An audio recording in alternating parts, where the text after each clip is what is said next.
इराणकडून हॉर्मुझची सामुद्रधुनी पूर्णपणे बंद, स्ट्रेट बंद झाल्यानं 1973 नंतरची ही सर्वात मोठी नाकाबंदी. 20 मिलियन बॅरल तेलाचं उत्पादन ठप्प. अमेरिकेवर सुद्धा परिणाम. भारत आपल्या ऊर्जेची गरज आणि नागरिकांच्या सुरक्षेसाठी पूर्णपणे कटिबद्ध. युद्धावर एस जयशंकर यांचं संसदेत निवेदन. 4 मार्चला इराणी जहाजाला आश्रय दिल्याची ही माहिती.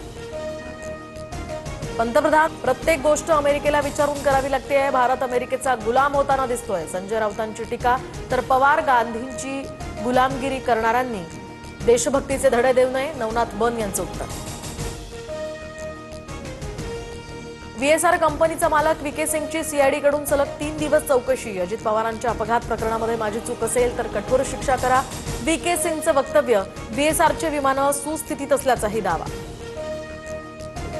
उद्धव ठाकरे विधान परिषदेवर असणं हे महाविकास आघाडीसाठी चांगले संकेत.